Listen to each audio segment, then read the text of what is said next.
નમસ્કાર, હું છું પૂજનની સાથે અને જનાદેશ ન્યૂઝમાં આપનું સ્વાગત છે. ભગવાન રામના ભક્તો જેની વર્ષોથી રાહ જોઈ રહ્યા હતા તે ક્ષણ આખરે આવી ગયા છે.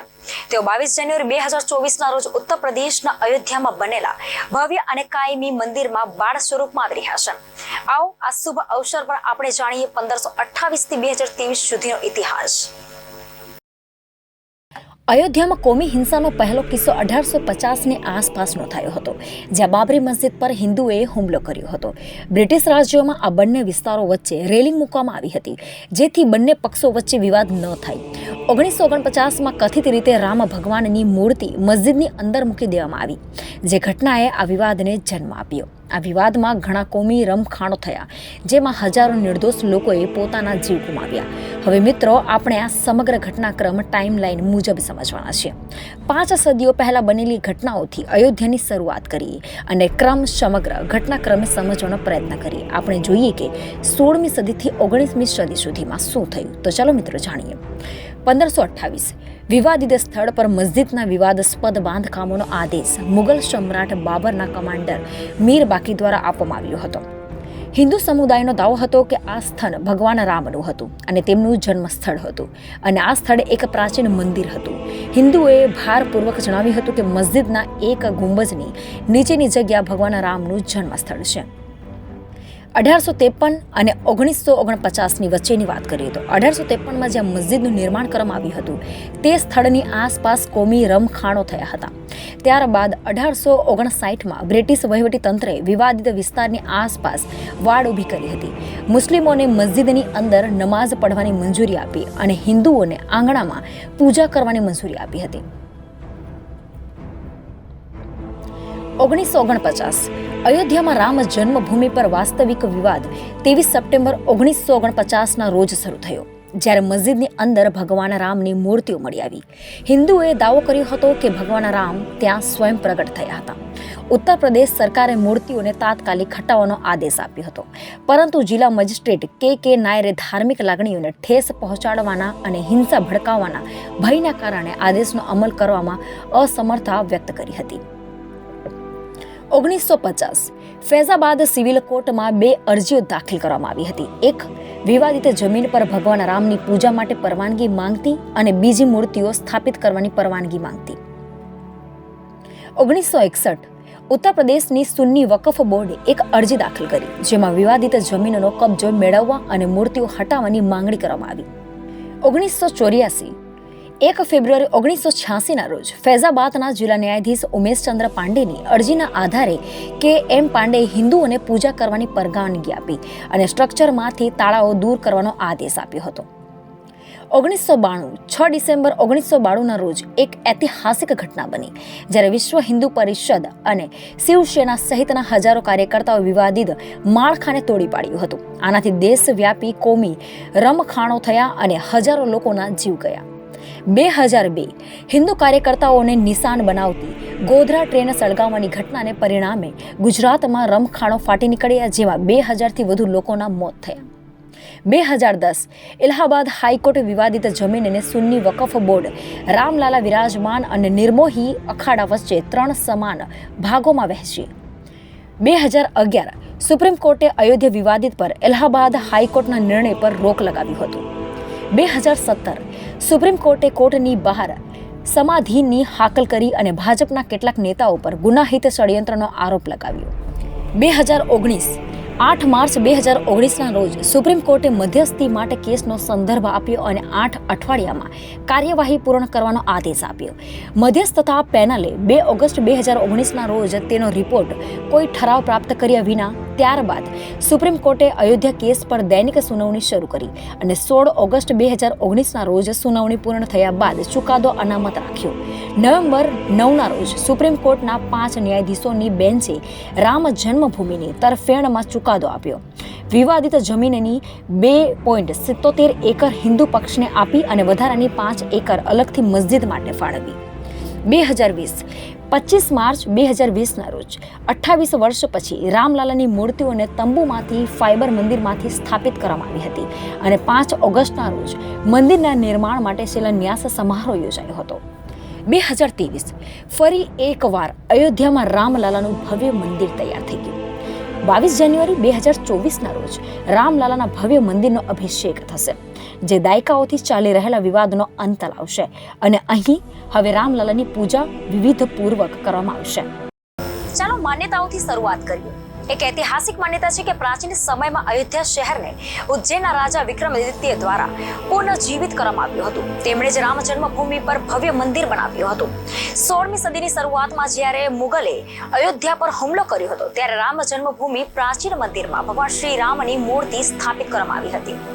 હાલમાં પણ આ મૂર્તિ અયોધ્યામાં સ્વર્ગ દ્વાર વિસ્તારમાં સ્થિત મહારાષ્ટ્રીયન પરંપરાના કાલેરામ મંદિરમાં હાજર છે. એવું માનવામાં આવે છે કે મુગલ આક્રમણ દરમિયાન તાત્કાલિક પૂજારીઓએ આ મૂર્તિને અપમાનથી બચાવવા માટે સરયુ નદીમાં તરતી મૂકી દીધી હતી, જે 220 વર્ષ સુધી સરયુના પ્રવાહમાં સુરક્ષિત રહી અને 18મી સદીમાં પૂજારીને સ્વપ્ન આવ્યા બાદ ફરી જોવા મળી હતી. અયોધ્યાની ઐતિહાસિક પરંપરામાં આ મૂર્તિનું વિશેષ સ્થાન છે, પરંતુ આ પ્રતિમાને લઈ બીજી પણ એક વાર્તા છે જે તેને ઓરછા રાજવી મહેલ સાથે જોડે છે. હવે ઐતિહાસિક તથ્યો પર આવીએ તો લગભગ 500 વર્ષ પહેલા એટલે કે 1527માં જ્યારે બાબરના સેનાપતિ મીર બાકીએ અયોધ્યામાં રામ જન્મભૂમિ પર મંદિર તોડીને મસ્જિદ બનાવી, ત્યાં સુધી મહારાજ વિક્રમાદિત્ય દ્વારા સ્થાપિત રામ મૂર્તિ ત્યાં હતી. આ મૂર્તિ પછી ટીકમગઢના ઓરછા મહેલમાં ગઈ. ઓરછાની રાણી અયોધ્યા આવી અને આ મૂર્તિને મુગલ આક્રમણથી બચાવવા માટે લઈ ગઈ. ત્યારથી માનવામાં આવે છે કે ઓરછામાં હજુ પણ રાજા રામનું શાસન છે. તેના રામ રાજા રામ નથી, ધરનું ધારી છે, પણ રામલાલા છે. આજે પણ મધ્યપ્રદેશ પોલીસ સવાર સાંજ ઓરછાના મંદિરમાં રામલાલાને સલામી આપે છે. દર વર્ષે રાજા રામની ભવ્ય શોભાયાત્રા કાઢવામાં આવે છે. તેમાં લાખો લોકો ભાગ લે છે. નોંધનીય છે કે ઉજ્જૈનના મહાન મહારાજા વિક્રમાદિત્યનું શાસન ઈસવીસન પૂર્વેની 1લી સદીમાં હતું અને પોતાના રાજ્યનો વિસ્તાર કર્યા બાદ તેમણે અયોધ્યા, મથુરા, હરિદ્વાર, વારાણસી, કાશી, દ્વારિકાધામ અને ઉજ્જૈનમાં અનેક મંદિરો બનાવ્યા હતા. વિક્રમાદિત્યનું યુગની અયોધ્યાને 5 કોસ ગણવામાં આવે છે. આજે જે અયોધ્યા ધામ વિકસાવવામાં આવી રહ્યું છે તે 84 કોસ પરિક્રમામાં ફેલાયેલું છે, એટલે કે 17 ગણું વધુ વિસ્તરણ થયું છે. રામલાલાની બીજી પ્રતિમાનો ઇતિહાસ આઝાદીના 2 વર્ષ પછી એટલે કે વર્ષ 1949માં શરૂ થાય છે. 22 અને 23 ડિસેમ્બર 1950ની રાત્રે વિવાદિત ઢાંચામાં રામલાલાની પ્રતિમા જોવા મળી હતી.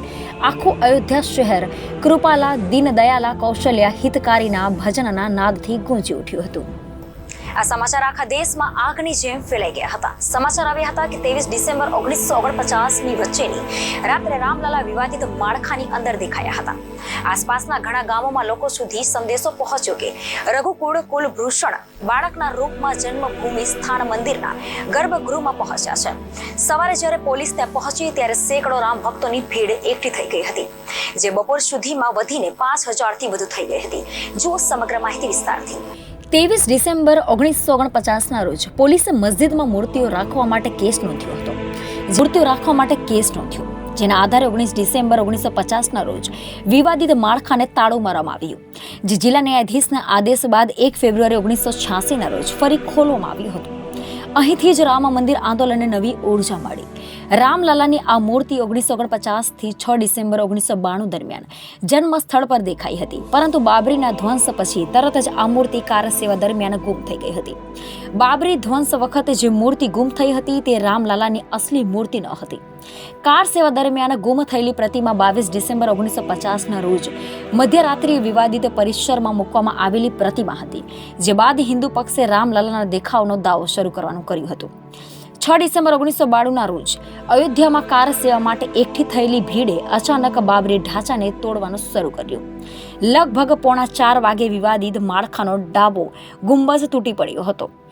માળખું તૂટી પડતાની સાથે જ કાર સેવકોની સંપૂર્ણ તાકાત કાટમાળને સમતળ કરવા માટે વાપરવામાં આવી હતી, જે શક્ય તેટલી વહેલી તકે રામલાલાને ત્યાં પુનઃ સ્થાપિત કરી શકાય.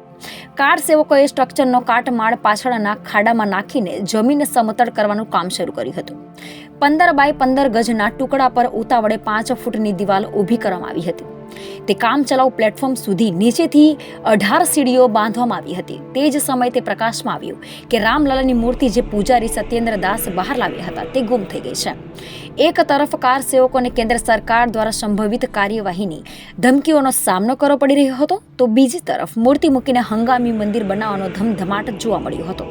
કેન્દ્ર સરકાર વતી અયોધ્યા મંદિરનો મામલો કેન્દ્રીય રાજ્યમંત્રી PR કુમાર મંગલમ જોઈ રહ્યા હતા. મૂર્તિઓ હંગામી મંદિરમાં રાખવામાં આવી છે કે નહીં તે અંગે તેમણે ફોન પર અનેકવાર માહિતી લીધી હતી.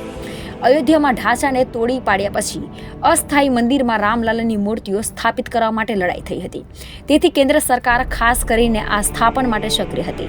નરસિંહા રાવ સરકારના મંત્રી PR અયોધ્યાના રાજા કુમાર મંગલમ વિમલેન્દ્ર મોહન પ્રતાપ મિશ્રાના સંપર્કમાં હતા. રાજા સાહેબ કોંગ્રેસી પૃષ્ઠભૂમિના હતા. અયોધ્યામાં કર્ફ્યુ હતો, દુકાનો બંધ હતી. ઉતાવળમાં રાજા અયોધ્યાએ તેમના ઘરેથી રામલાલની મૂર્તિઓ મોકલી, જે તેમના દાદીમાએ પૂજા માટે તેમના ઘરમાં એક સ્થાયી મંદિર બનાવ્યું હતું. તેમને ત્યાં રાખ્યા હતા. બાબરી ધ્વંસ બાદ ખાલી પડેલી જગ્યા પર બનેલા પ્લેટફોર્મ પર પ્રતિમાઓ મૂકવામાં આવ્યા હતા. બાદ રાજા અયોધ્યા PR કુમાર મંગલમને આ અંગે જાણ કરવામાં આવી હતી. આ પછી તરત જ વડાપ્રધાન નરસિંહા રાવે કેબિનેટની બેઠક બોલાવી અને ભાજપના મુખ્યપ્રધાન કલ્યાણસિંહને બરતરફ કરવાનો નિર્ણય લીધો હતો. તો આ હતી સમગ્ર રામ ભગવાનની કથા.